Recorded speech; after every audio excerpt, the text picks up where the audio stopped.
Hey, everybody, and welcome back to Sovereign Lovestream. Hi, thank you for joining us this week. My name's Vanessa. And I'm Danny. And we're excited to talk to you guys this week about our experience with ayahuasca. Yes, absolutely. Maybe we should start out with just a description of what ayahuasca is. So actually, let me grab my phone because some of the names are a little hard to pronounce. So ayahuasca, for those who don't know, ayahuasca means vine of the soul. And it's a mix of two different plants. And this is why I needed my phone, because one of them is called Liana Banisteriopsis Capi. And generally it's referred to as the Capi vine. Liana means vine. And it's the other plant is chacruna, which is called, the official name is Psychotria viridis. And that's referred to as chacruna. And so the reason it's two plants mixed together and it's used to make sort of a tea, and I have some pictures. This is the Capi vine. And this is the chacruna bush. And then they kind of mix them together to make a tea. And the reason they do that is because the Capi vine has what's called MAOI inhibitors, and it makes the chacruna orally active. I guess generally speaking, if you just ate the chacruna leaf, you're not going to get the psychedelic effects. But when you combine it with the MAOI inhibitors, you do get these psychedelic effects. So we wanted to just kind of tell you our experience about using ayahuasca, or about the retreat that we went on, and kind of not just the experience of using the psychedelics itself, but how it helped us, and kind of, The whole integration process. The integration process that we're still kind of integrating from. And it's a year later, and that's why we decided to do the show, because it's the 1 year anniversary. This is the week that we were in Peru doing the ayahuasca retreat, and it was really such an amazing trip, and we really just wanted to share the experience. We highly recommend it. If this is something you feel like you resonate with, we highly recommend doing something like this. It was really such a beautiful experience to be in Peru. The country was so beautiful, the landscapes. We went hiking through the Andes Mountains. Just such an uplifting experience. And I think even just without the ayahuasca, the experience itself probably brought us a lot closer together. Like, it really was, there was a lot of bonding moments on the trip, I guess. I mean, I think traveling together is definitely a big way to connect deeper with your partner.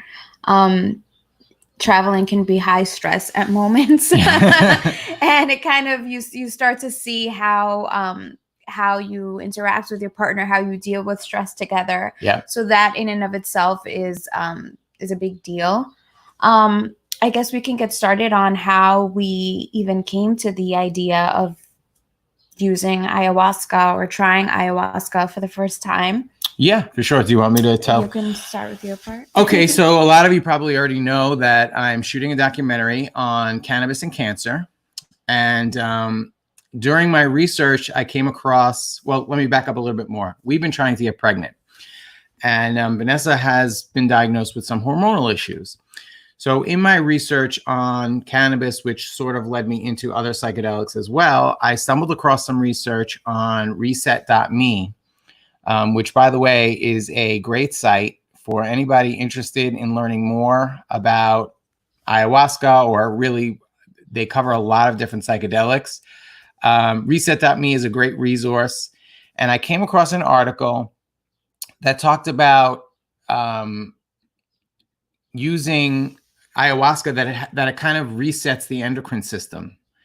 And I thought, oh, well, maybe this can help clear up some of Vanessa's hormonal issues, and so maybe this would help us to get pregnant. There was actually an article about someone who was able to get pregnant after being infertile after using ayahuasca. So that was kind of why I started to bring it up and discuss the use of ayahuasca with Vanessa. So I sat her down and made her watch all the documentaries we could find online, and we watched a bunch of them. And so what was your reaction to the documentaries? It was terrifying. I saw a lot of people go through the experience, and it seemed dark and scary and just very intense. And I was not at all prepared for that. And so as soon as we watched a few documentaries, I was like, nope. This is not what I want to do. I'm not willing to go to a foreign country and drink some potion and have all sorts of psychedelic experiences. No, no, no, no, no. I was not open to that at all. And what really, what wound up happening for me was that I was already kind of on a path of exploring myself and my own traumas and trying to heal from a lot of my own traumas, not even thinking about that having anything to do with being able to get pregnant, just for myself. And we happened to be at a conference in Philadelphia. Mm-hmm. The Free Your Mind conference. Exactly. Familiar. And I get very overwhelmed with people. I get tired of being around a lot of people. I'm an extreme empath. And after a few hours of being in at the conference, we decided to take a break. And, you know, Danny was like, "Are you okay? Do you need to take a break?" I was like, "Yep, let's go back to our hotel room and relax for a little bit." And we walked into the elevator at the hotel where the conference was being held. And they had switched our room when we first got there because they gave us the wrong room. So they had switched us from one floor to the other floor. And we walked into the elevator and we just were both kind of like, what floor are we on? Is it the third floor or the fourth floor? And we were just so confused. We didn't know which button to press. And all of a sudden, this voice behind us says, "Danny Panzella, you're always so lost." And I was like, oh, she knows him, because it sounded like such a meaningful thing to say in that moment. And it happened to be Carla Mora. I turned around, and honestly, we had walked into the elevator. She had changed so much. I hadn't seen her in about 5 years. But we had been friends before during the Ron Paul movement, being involved in his campaign and the Free State Project, Pork Fest, and Liberty Forum, and Liberty Fest also. She and her partner Shem had come down for that many times, and I just didn't even recognize her. She had changed so much, and I had not seen her since her partner Shem had passed, and I don't know. It was a really emotionally charged moment. And so she got off on her floor. We said hello and hugged, and she got off on her floor, or we got off, I guess. And as soon as we walked around the corner, I just started to weep because Shem had reached out to us about cannabis oil because of the research I was doing. And for whatever reason, I never got back to him, or things, we just didn't connect. And I felt really guilty about that after he passed. Like, oh man, maybe like if I would have gotten him the information he needed, maybe he would still be here. And so anyway, that's a kind of a little side story. But anyway, so Vanessa said, "Oh, well, why don't you see if she wants to come hang out?" And so I sent her a message, and she came up to our room. And so you can finish the story from there, because I know you like to tell it. So, you know, Carla, first of all, it's surprising because I'm trying to get away from people. That's the reason we're going back to our room. And for whatever reason, she seemed very fascinating to me. I had never met Carla before. I didn't know her. And she just was like this heavenly creature that came out of the darkness of the elevator to say something so profound on so many different levels. And I was like, who is she? And then Danny starts telling me that, like, his story, why he feels the way that he feels. And I'm like, well, invite her back to come to our room and hang out and, you know, catch up with her, talk to her. And she said yes, and she came to our room, and it was just like this magical experience of her telling us about her experience in Peru. She had a copy of a journal that she published, a journal that she wrote to Shem during her trip to Peru, her first trip. And she gave us a copy of it, and she told us about her experiences. At that point, she was like, I'm just following the signs. Whatever the signs lead me to is where I go. I don't even know why I'm here. I just knew that I had to be here. And it just all seemed so perfect and synchronistic that I was like blown away by her. I was like, I want to live like her. I want to follow the signs everywhere. And she gave us a copy of the book, and the next day we took the train back home, and it was a long ride. And I read the entire journal, and I cried my eyeballs out. As soon as I finished, I turned to Danny. I was like, we have to go to Peru and do ayahuasca. And I don't know, it was maybe Danny's a very technical, logical-minded person, and so watching the documentaries for him was very convincing. It was, here's the science behind it. This is what it does to the brain. This is what the experience is like. This is the research, and that's all great. But for me, I'm more of an emotional, intuitive person, and so to read Carla's experience and feel the emotion behind it. I could feel the emotions that she went through just through the writing. It blew my mind. And I was like, this is something I want to do. This is something I can do.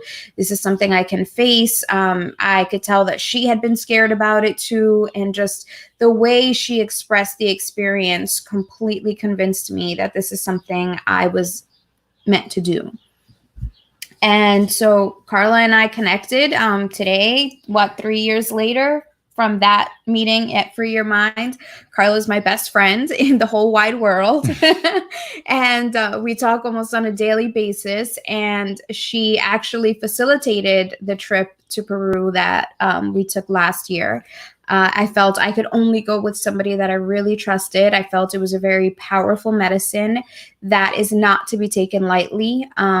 The way she described her experience was with so much respect, so much care, and just it's in such a responsible way that I felt was really important. And probably it took us 2 years. I mean, we started talking to her about it, and she was excited at the time. I believe a year later, she facilitated a trip with a friend, and they brought people to Peru and led this retreat for them.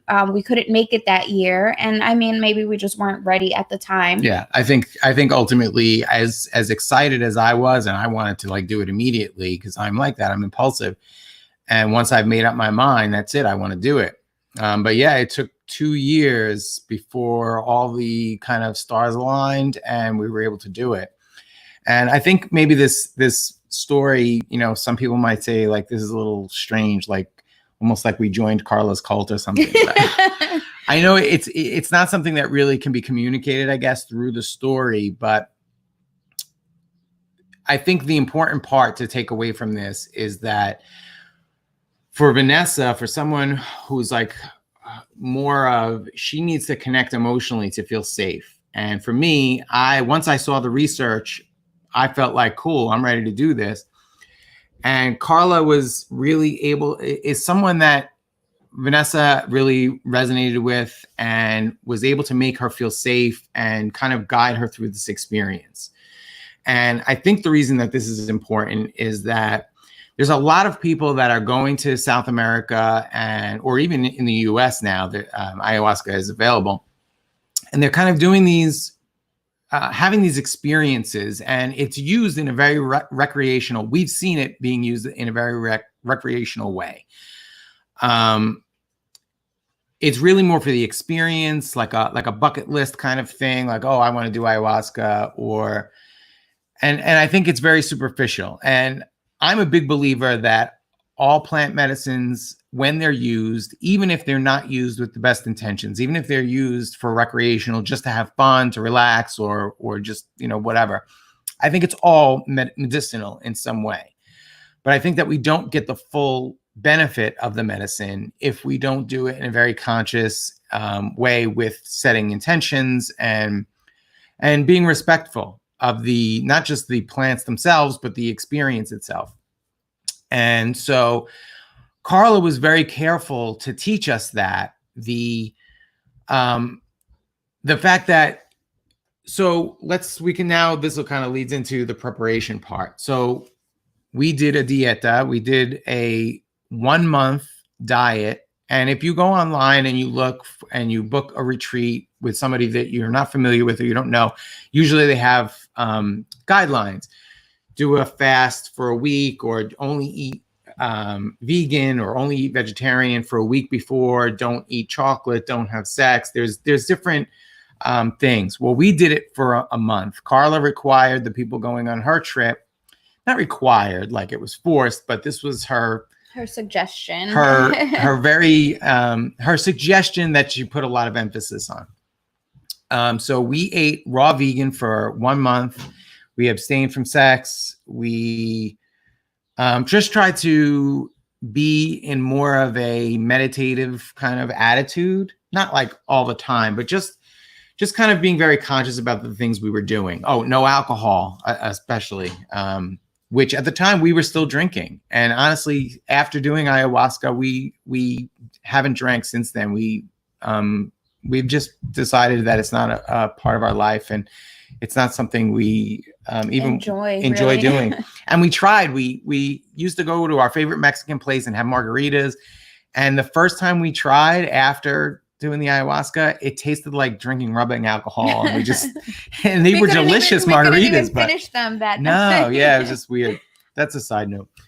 Yeah, I think one of the things that Carla that I love about what Carla did is that all of the people that she spoke with, all of the people that came on the retreat, had some sort of relationship with her in a way where she was already helping, I guess, prepare for this type of experience.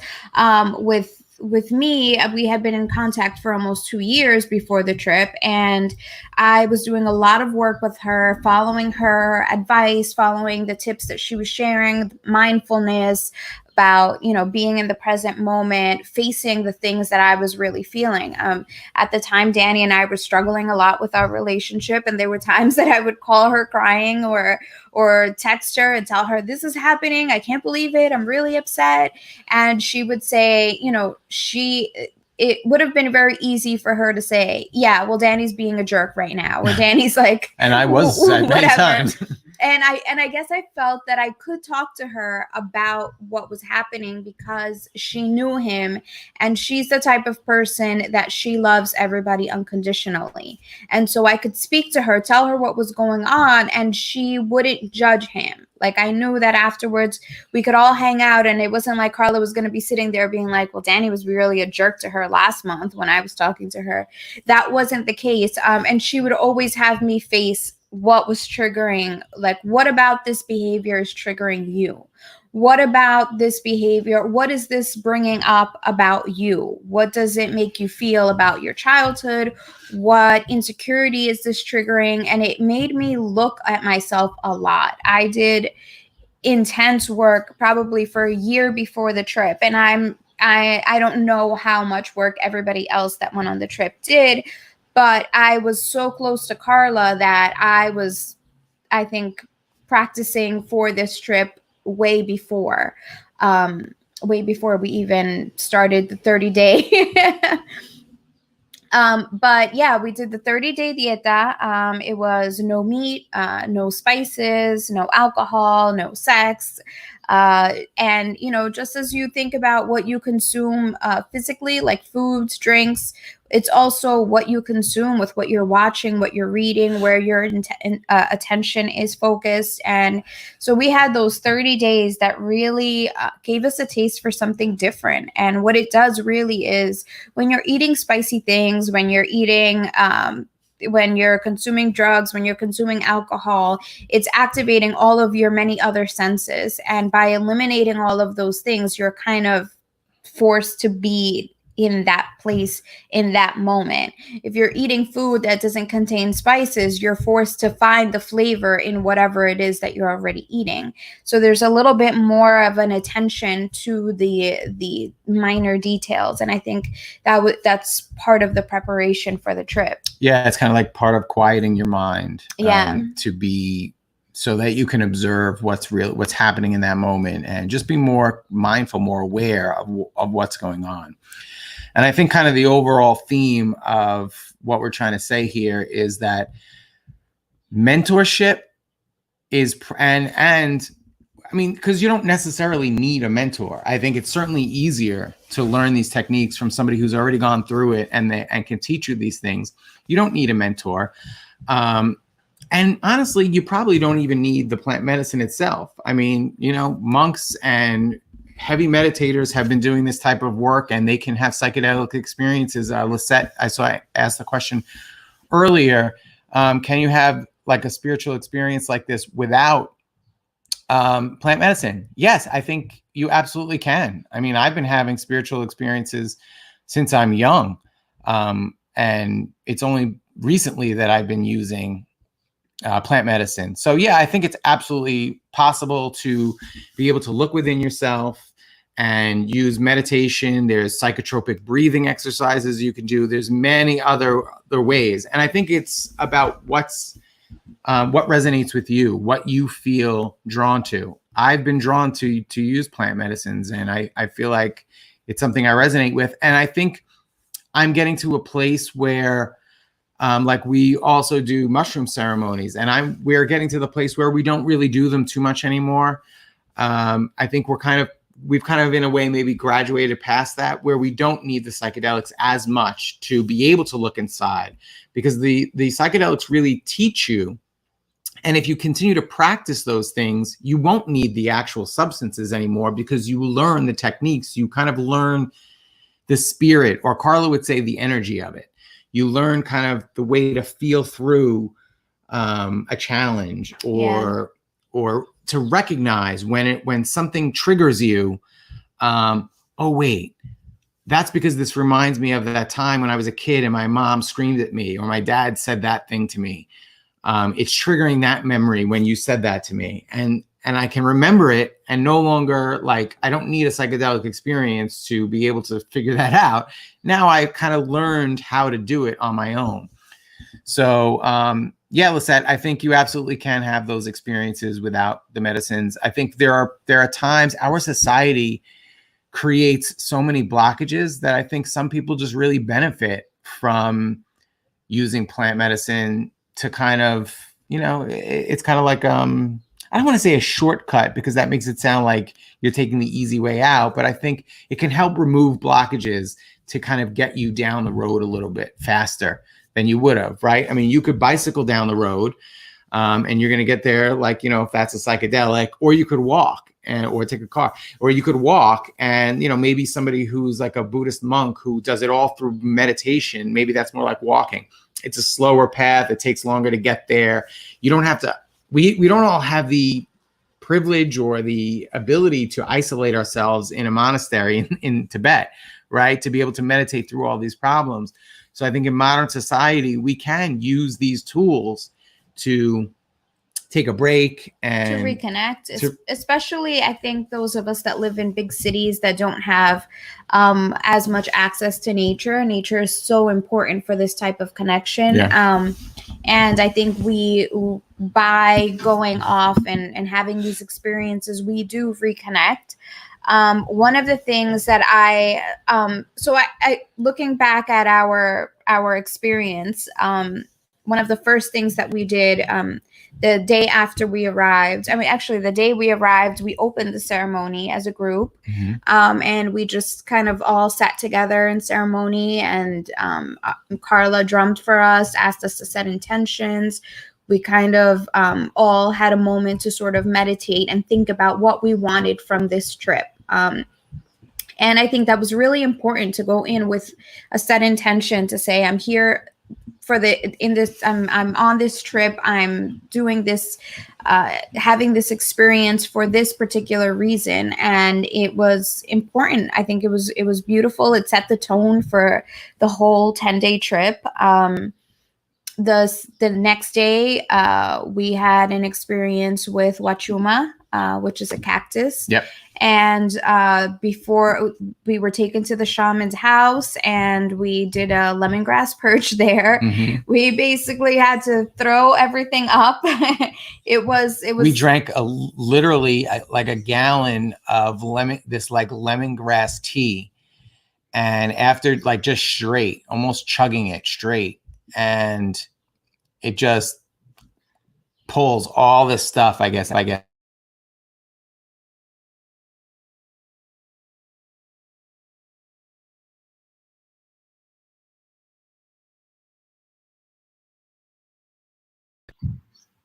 All right. Okay. Somebody can leave a comment. Just make sure the audio is still working. We lost the audio there for a second.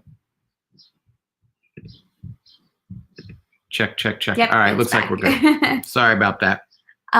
So after doing that, then we took the Wachuma and we went up for a hike up a mountain in the Andes, and it was an amazing, beautiful experience. This is Vanessa taking the Wachuma. And it was all about connecting to nature, connecting to the plants. Our guide, Jose, was explaining to us about how to connect with the elements, how to connect with the spirits of the mountains, of the plants, how to speak to them, how to leave offerings for them. And, it may seem a little woo-woo to some people about spirits and offerings, but I think it's more about connecting in a way where there's respect for the earth, for the plants, for all of these things that exist in the world with us. Yes, the Toltecs do say the human energy is real money in the universe. Exactly. I've been really getting into the Toltec teachings, and my mind is completely blown. And that experience in and of itself was life-changing for me, to be walking through the mountains. I didn't feel this psychedelic experience with Wachuma. It didn't feel like I was having visions, or that I felt like I was going through my day like nothing, but I also felt like I was in the most magical, heavenly place on earth. And I was, and I think I could experience it that way. There was no I don't know, I wasn't tired from the trip. I wasn't exhausted walking up the mountain. It just felt beautiful. At some point, Danny and I took off our shoes and we were just basically hiking barefoot. Well, you're leaving out an important detail. So while we're hiking, now I'm the kind of guy that I wash my hands constantly. I don't really like she likes to take off her shoes in the park and ground. I do more now, but I was not the type of person to do that before. It started hailing while we were hiking, while we were on the San Pedro or the Wachuma. And I'm not the kind of guy that likes to be in the rain. This one will go to the park during a snowstorm and lay down in the snow. And she just really appreciates that and connects that way. And I never have been like that. Well, it starts hailing, and we took off our shoes and started hiking barefoot through the Andes Mountain during a hailstorm. I mean, if that's not a life-changing experience, I don't know what is. It really was for me, certainly, in that aspect of being able to let go. And that's really what it was, right? The Wachuma I don't know if it connected me to nature. It allowed me to let go of those prejudices. Oh, I don't want to get my feet muddy. Oh, I don't want to get wet from the rain. It was like you let go of those inhibitions and those kind of, I don't know, inhibitions. Fears, yeah, whatever it is, you let go of those things. It strips things away from you. Does it really add anything to you, psychedelics? I don't know. I think more it takes things away. It takes the blockages, the prejudices, the inhibitions. It takes all those stories that we tell ourselves. Yeah, it takes those things away, and you are more free. Now, I was free to walk barefoot through the Andes Mountains during a hailstorm. That's crazy. And maybe that sounds ridiculous to some people, but I don't know. For me, it was a life-changing experience. And that changes your perspective, because going forward now, like you said, we can go to the park. You have no problem taking off your shoes and walking barefoot and grounding for a while. Sure. And I think that that's, like Danny was saying before, it's not like these psychedelics cure everything. It's like they teach you certain things. One of the things that I was experiencing while I was walking was there were tons of pebbles all over the place. And I would step on some of them, and then I was like, okay, now I know to walk the other way. Now I know to change my path a little bit. And I was like, that's what the pebbles in life are like. That's what they do. They guide you in a different direction. They guide you on a better path. And so there was this extreme appreciation at that moment for all of the difficulties that I faced in life. I was thankful for it. I was grateful for every difficult moment I had experienced in my life up until that point. And it's kind of carried on for me where, you know, that's one of the things that I said in one of the other episodes, where we'll have an argument or a disagreement, and I can look at it as, oh, where is this going to take us now? What is this going to move? You know, how is this going to shift our relationship? Obviously, this argument is coming up for a reason. It's removing a blockage. It's taking us on a different path, and I can appreciate those moments. I'm not afraid to have an argument anymore. I'm not afraid to have these moments of disagreement. We can kind of work to a better path. Mm-hmm. And that was also my experience with Mother Ayahuasca. I was terrified that it was going to be this scary experience based on what I had seen in documentaries of people freaking out and being, you know, crying and just having these terrifying moments. And my experience was very peaceful and loving. Carla had told us about, we did tons of exercises going through our past, going through our old memories. We worked from some of the teachings of Carlos Castañeda, mm-hmm. and we did a recapitulation exercise, which is trying to get you to go through some of your memories to be able to release them. And pulling out traumas. And I've talked about some of these things in some of the other episodes. We both have some of our past traumas, but like just a quick, as an example, my dad, when I was a kid, we made a go-kart and it flipped over and I got really scraped up on my arms and I was crying. And I guess I was around 12 or 13. And my dad told me to stop being such a wuss. He didn't say it quite as nicely as that, but, and that's a memory that really stuck with me. And it changed my life in a way that when I became a father, I decided I wasn't going to be like that. And I kind of went to the other extreme, where I was very overprotective of my son. And so that was one of the things that I was able to let go of, was that overprotectiveness. And now I don't have to be like, every time he skins his knee, I don't make a federal case out of it. I can let him go through it and say, yeah, you know, you skinned your knee. It'll be okay. We'll put a little bit of, you know, apple cider vinegar on it and you'll be fine. As opposed to like, oh my God, are you okay? Let me kiss it, you know, which is what I was doing before that. So that's just like one small example of how you can dig up old traumas and, you know, kind of integrate them so that they no longer dictate your behavior now.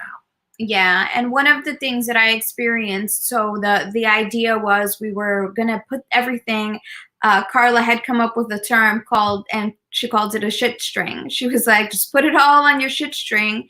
And when you take the medicine and the shaman sings to you, it's going to pull out your shit string and it's going to go up with higher vibrations and it'll be gone. And I was like, all right, I'm going to get everything on my shit string and I'm going to let it go. And as I was sitting in this ceremony and I was thinking about releasing all of these things, it actually kind of hurt to say that it was a shit string. I was like, no, these are experiences that shaped me as a human being. These are things that changed my life, that took me on a different path, and I appreciate them, and I'm going to release them, but not as this is garbage that I want to let go of. I simply, in that state, in that moment, it was like I was lifting these things and then just offering them up and saying, Mother Ayahuasca, I am giving this back to you, and I thank you for allowing me to carry it. I don't wish to carry this burden anymore.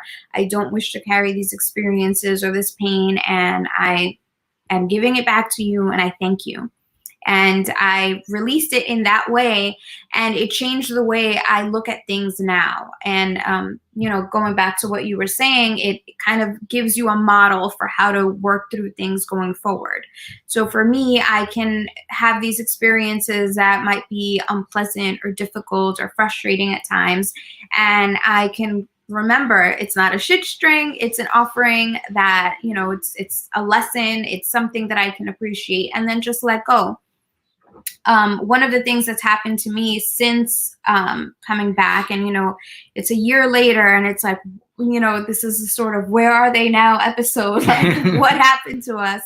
It's a year later, and I think we're still integrating some of this stuff. I mean, when I realized that it was a year ago, I was like, how could it be a year ago? It feels like we just came back from Peru. It feels like we just had this experience. We're still integrating some of those lessons. I still find moments where I'm like, oh, this is exactly what we were preparing for when we were in Peru. Lately, I've been having a lot of lucid dreams, and I realized that what my dreams are showing me is kind of how to be in certain situations where I can observe what's happening and not have a reaction, not have an emotional reaction. And that brings me to a place now in real life where I'm not dreaming, where I can have that same, like, wait a minute, I know how to step back and not have an emotional reaction to this and just observe the situation and make a decision from a place where it's not an emotional decision. And I think as a society today, a lot of us make emotional decisions. We have emotional reactions. We freak out, and it's like, I don't like this, I don't want it. And we throw temper tantrums. And I think that one of the major things that I took from that experience in Peru was kind of observing things, appreciating all of the experiences, and just accepting it for what it is. If we just observe that this is just an experience, it's not the end of the world. I'm not going to, you know, have, you know, it's not going to ruin my life. It's easier to make more conscious decisions going forward. Yeah, absolutely. I don't even know if I could add anything to that. That was beautifully said.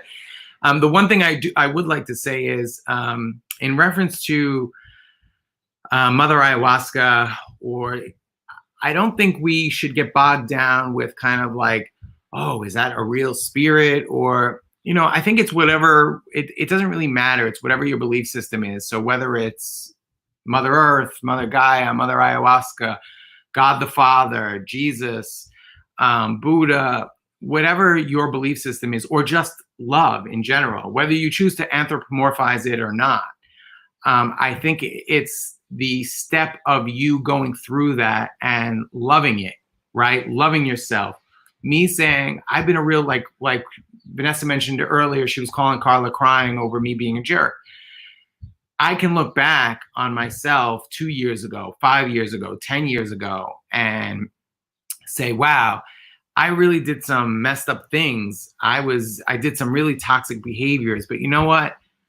I was in pain. I can see now that 2011 Danny was an angry activist screaming at people in their faces, trying to convince them that the New World Order was going to take over, and that, you know, we needed to wake up and fight the New World Order so that we could stay free. And you know what? I can say, you know, I don't agree with that anymore. I don't think, obviously, screaming in somebody's face is not a very productive way of convincing them. So, but I can still love that Danny and say, you know what, he was trying to do the best he could at that moment. You know, that's all I knew back then. You know, I had just woken up and I was having an emotional reaction to it. Or maybe not 2011, but earlier, whatever. The point is that I can look back and love the me that made those mistakes and say, I forgive you for making those mistakes, because in that moment, that's where your consciousness was. And whether it was God that helped me or just love flowing through me that changed me, you know, does it really matter? The bottom line is that I'm a better person. I'm a more loving person. I allow love to flow through me. And I feel like that's the important part. I think that's where God reveals himself, itself, whatever it is to you, is when you allow that love to flow through you. And that's really what changes you. Yeah, I think that, like I said, we're just integrating some of this stuff.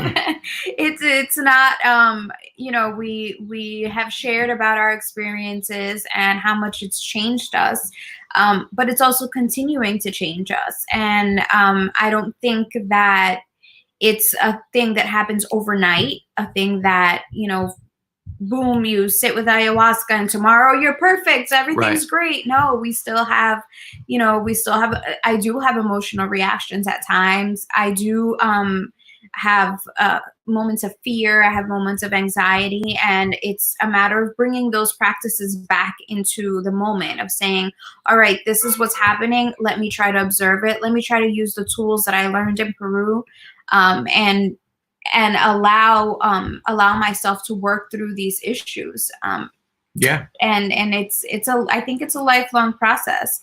I don't think that I can ever say I'm healed, I'm enlightened, I'm perfect now. Or, I am perfect in that this is where I'm meant to be right now. And I'm working through the things that, need to be worked through. I'm releasing old traumas. I'm still recognizing things. I'm still recognizing where some of my traumas come from. There are moments where I finally identify them and I'm like, oh my God, that's where that came from. I see it now. I see all of the decisions I made because of this one particular trauma. And it's so life-changing and liberating. Yeah, because now it frees That's you. Not us. Oh, well, sorry. Put on the wrong. That was our previous guest. But yeah, I absolutely think that it's a lifelong process, and it's exciting. We're still working on learning new techniques. I think it's really important to at times change the techniques, right? We had been working through so many things with therapy, reading, meditating, and then sometimes you have to change the energy of what you're working with. Somebody had asked before, is it possible to get to this without the plant medicines? And yeah, it is possible. But sometimes when you're stuck and you're using the same methods over and over and over and over again, and they don't work, you need to shift the energy a little bit, change it, and shake it up a little bit. And if that's with plant medicines, that's great. Some people can find it through other methods. I recently discovered the Wim Hof breathing exercises, and I think they're fantastic. I only discovered this last week, and I'm like, oh my God, this is so cool. I'm going to try it out. This is new for me, and perhaps it's a shift of energy. It's something new brought into the mix that will perhaps help me overcome some of the things that I'm still struggling with. Yeah. We haven't even talked about the actual experience of taking the ayahuasca. No. For me, ayahuasca was not a very psychedelic experience. I know a lot of people, in a lot of the documentaries I watched, a lot of people experienced a lot of visual, psychedelic effects. I didn't have that. So just to give you a little bit of the background, I'll show you a photo of the actual, this was the setting. So they had mats laid out for everybody, and they had the puke buckets there. And the shaman or the facilitator would kind of sit and administer the medicine. This is kind of what it looks like during a ceremony. This is not our particular ceremony, but everybody's all kind of gathered around, and it's pretty dark. And, we all go up and we partake in the medicine, and then we go back to our mats and just kind of relax and try to not necessarily meditate, but just kind of be in a meditative kind of attitude of just being relaxed and trying to, clear your mind, just be easy. And after a while, I started to feel the physical effects. And so, I had watched all the documentaries, and I knew that, and some people say you don't have to throw up, that's not necessarily a part of the experience. And other people say it is. Well, I thought I was going to be real spiritual. I was going to be really enlightened. So I was doing breathing techniques and I was relaxing my body. I was like, I hate to throw up. I was like, I'm not going to do it. And so I was like trying to meditate myself into peace, and I'm not going to, after I must have struggled for a few hours. I mean, time, there's no concept of time at that point. So I don't know how long it was, but finally I heard a voice say, let go. The healing is in the purge. And I understood what it meant.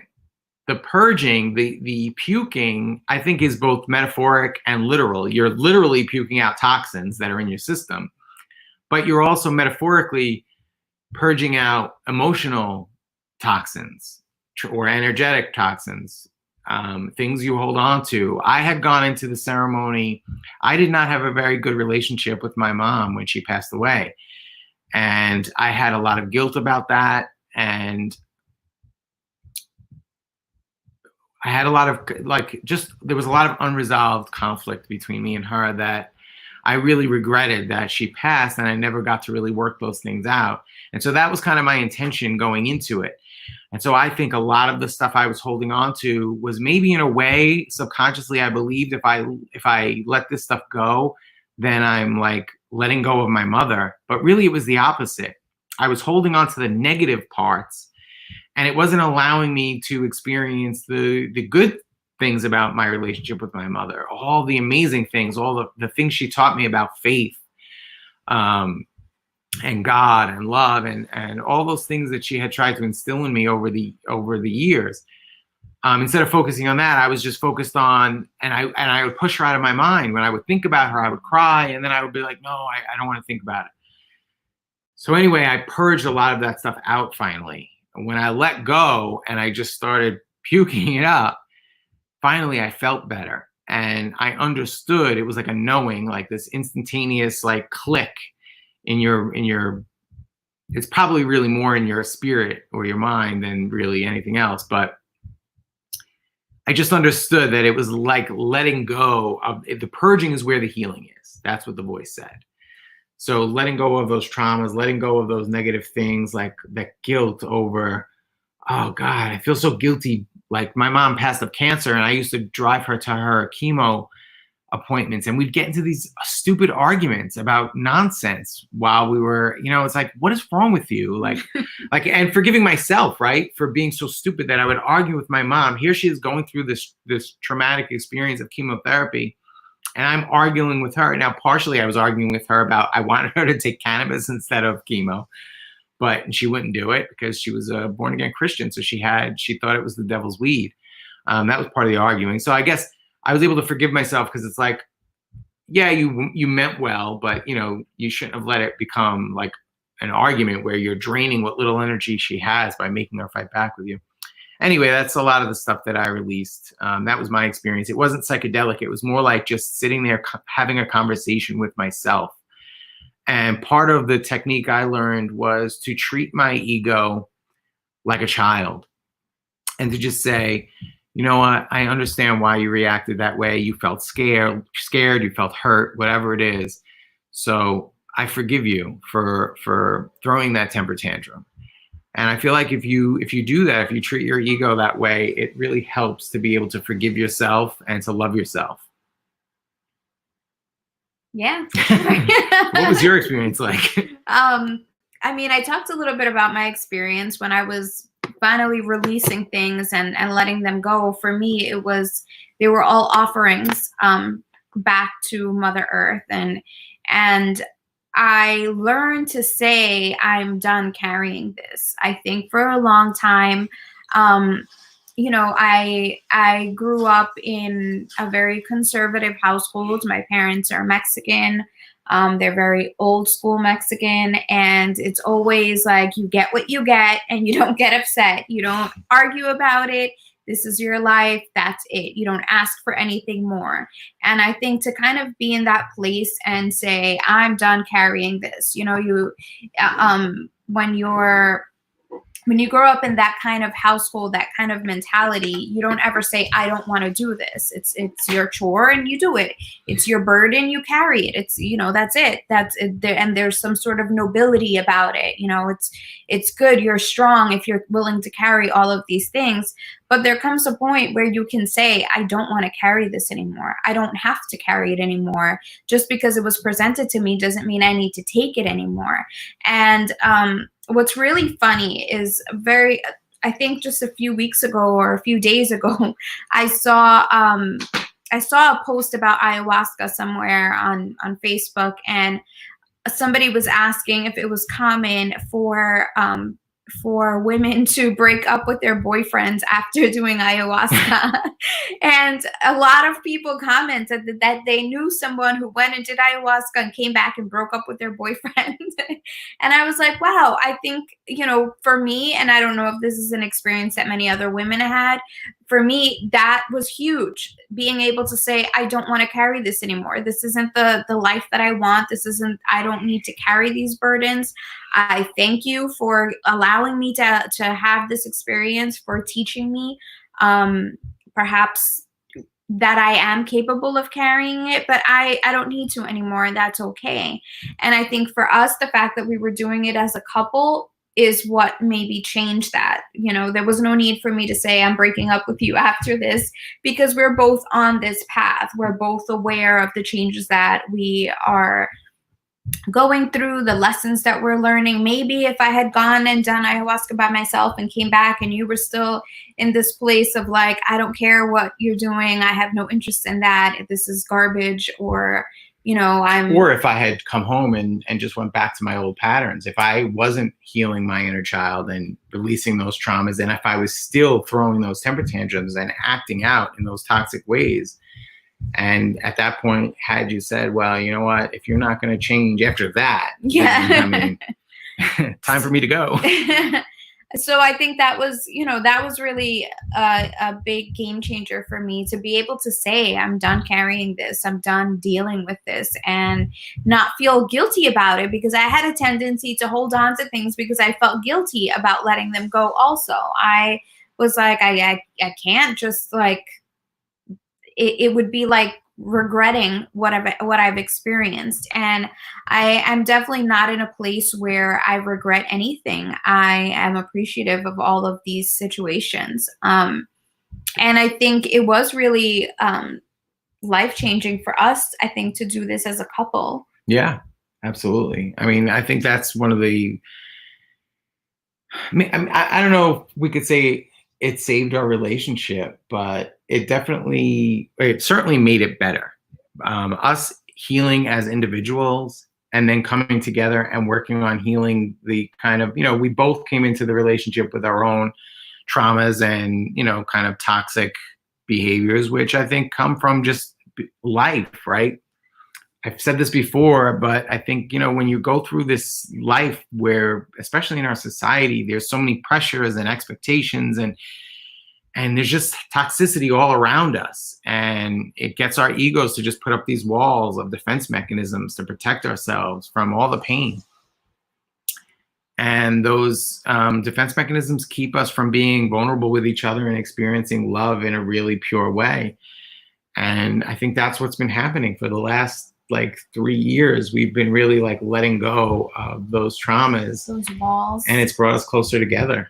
So, you know, it can absolutely, if you're in the wrong relationship with a partner who doesn't want to change or is not on a path of healing, I could see it being like, all right, ayahuasca told me it's time to break up with my partner.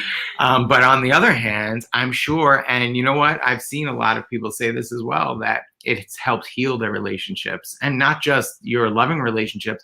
I'm getting closer to my brother. I'm getting closer to my dad. And these are very, you know, they're both very stoic people who can make it difficult for you to connect with emotionally. But it gives you like, I feel like I have more willingness, right? I'm no longer afraid if my dad doesn't really respond to something the way I would like him to. Like, I'm no longer afraid of being vulnerable and expressing myself to him.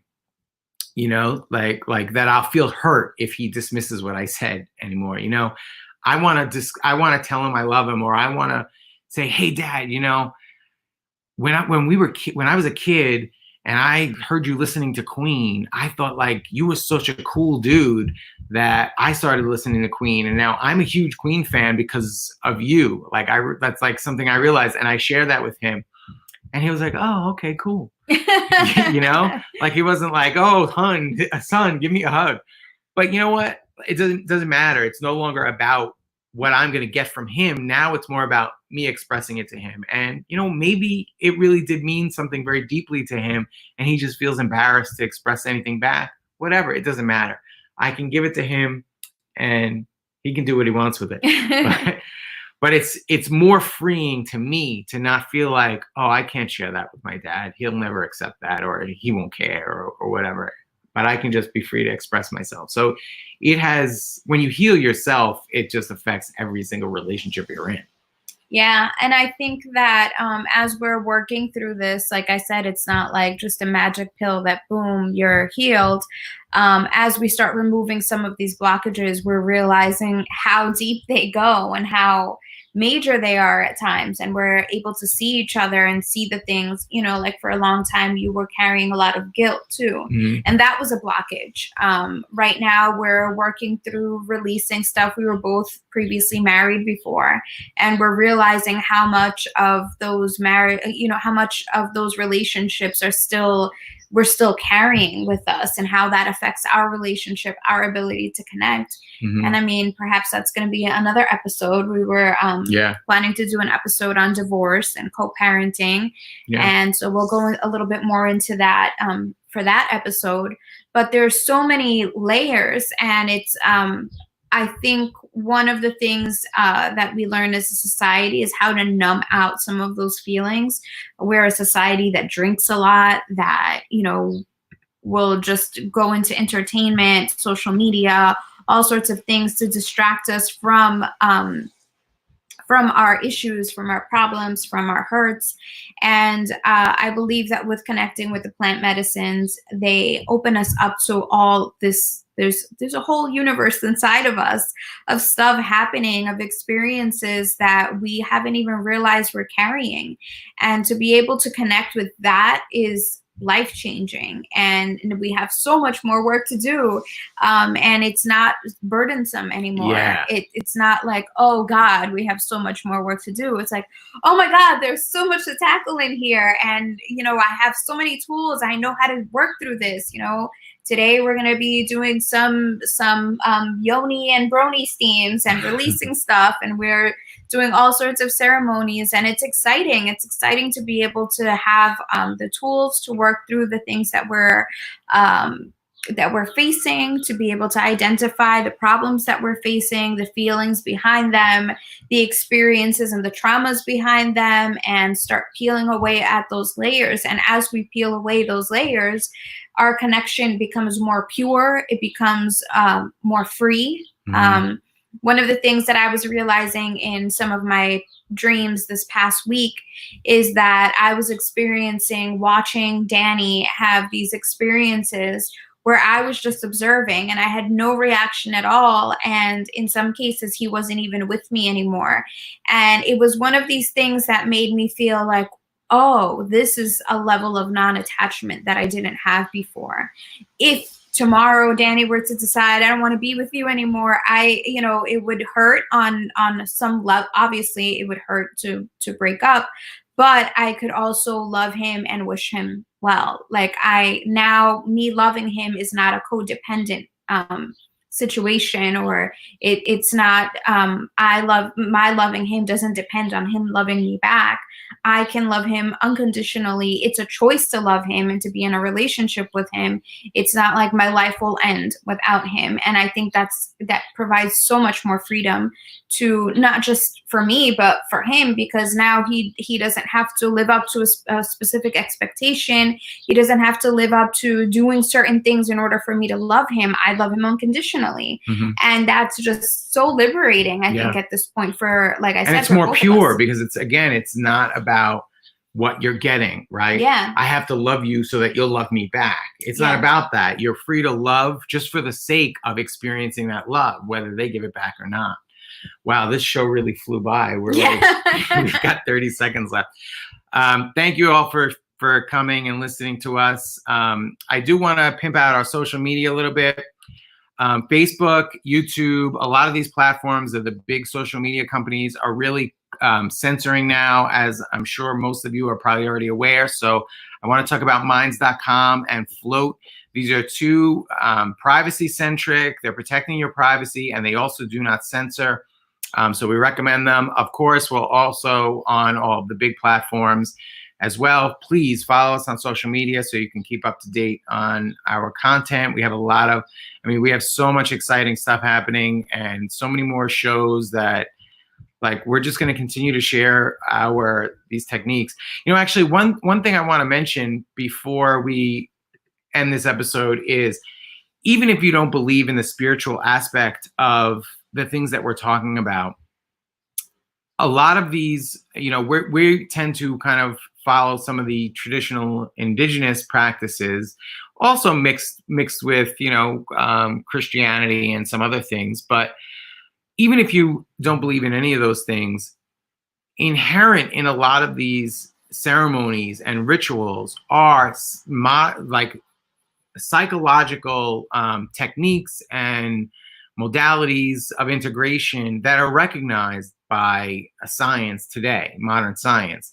So you can still use those integration techniques even if you don't include the kind of ceremonial aspects of it. So I think that's important. So if you feel like, oh, this is just kind of like religious mumbo jumbo or whatever, but it's not. A lot of these techniques are also recognized by science. So thank you so much for watching. We really appreciate it. And we hope you have a great week. Take care. Bye.